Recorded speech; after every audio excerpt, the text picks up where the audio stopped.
नमस्कार दोस्तों, मैं राजकिशोर आपका यूट्यूब चैनल में बहुत स्वागत करता हूं। दोस्ते कहते हैं इंसान अगर जिंदा है तो उसकी लाइफ में परेशानियां आना निश्चित है।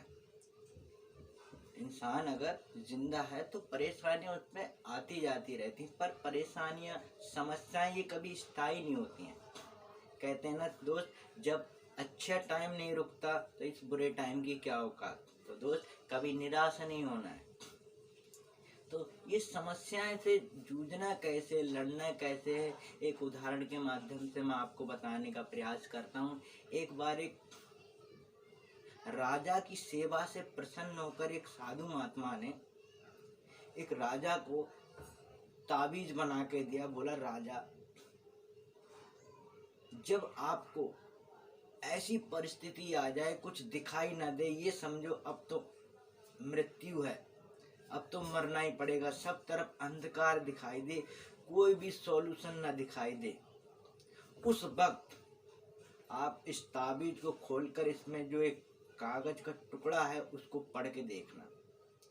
और उस वक्त पढ़ना है जब आपको कहीं भी कुछ दिखाई ना दे, ये समझ लो कि अब तो मरना ही पड़ेगा। तो एक दिन क्या होता है, राजा शिकार करने के लिए जंगल में निकल लेता है, पर वो शेर का पीछा करते अपनी सेना से बिछड़ जाता है और दुश्मन जो राजा होता है, पड़ोसी राजा होता है, उससे दुश्मनी होती है, उस राज्य में पहुंच जाता है।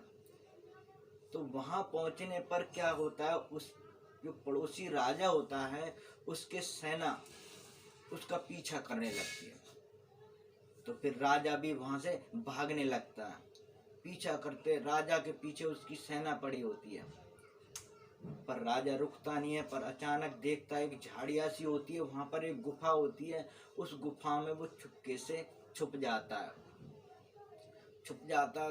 अब क्या होता है, उसको बहुत घबराहट हो रही होती है। वो सोच रहा होता है अब तो मरना ही पड़ेगा, अब कोई चारा नहीं है, अब कोई उपाय नहीं है। तब उसका हाथ अपनी गर्दन पे जाता है और उसके हाथ वही ताबीज लगता है। तब उसको साधु महात्मा की बात याद आती है और वो ताबीज को खोलता है और उस ताबीज में लिखा होता है, यह भी कट जाएगा। और उसको वहाँ बड़ा सुकून मिलता है। जैसे कहते हैं, एक अंधेरे में एक आशा की किरण, कहते हैं दोस्त, डूबते हुए को तिनके का सहारा। राजा अपनी आत्मा को शांति बांधता है, आंखें बंद करके, और मन में सोचता है यह कट जाएगा। और दोस्त, उस राजा को बड़ी खुशी होती है। दोस्त, कहते हैं ना, समय अच्छा हो या बुरा हो कभी टिकता नहीं है। तो दोस्त, इंसान अगर जिंदा है तो परेशानियां आती रहेंगी, पर उनको हमें इसी प्रकार उनसे छुटकारा पाना होगा।